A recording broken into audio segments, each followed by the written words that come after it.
Sino ang may-ari ng salitang naghuhugas ng paa sa pag-aaraw-araw?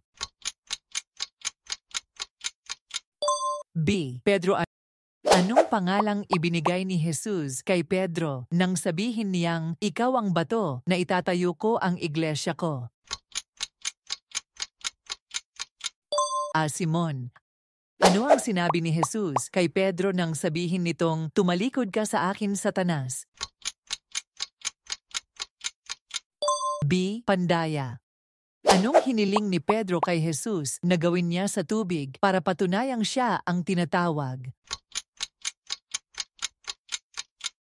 B. Maglakad sa tubig. Ano ang pagkakasala ni Pedro sa tuwing si Jesus ay inihahanda ang kanyang pagpasok sa Jerusalem? B. Pagtatakwil. Ano ang pinansin ni Pedro na pati taglay sa kanyang katawan ay may kurap?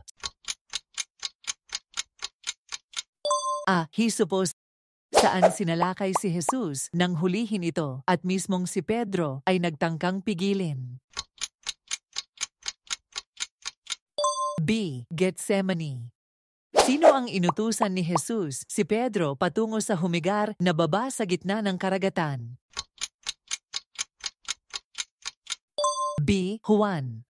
Anong ibinigay ni Jesus si Pedro upang patunayang mahalaga si Pedro sa kanya? B. Ang susi ng kanyang kaharian.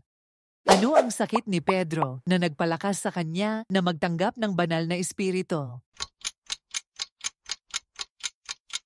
B. Ubo.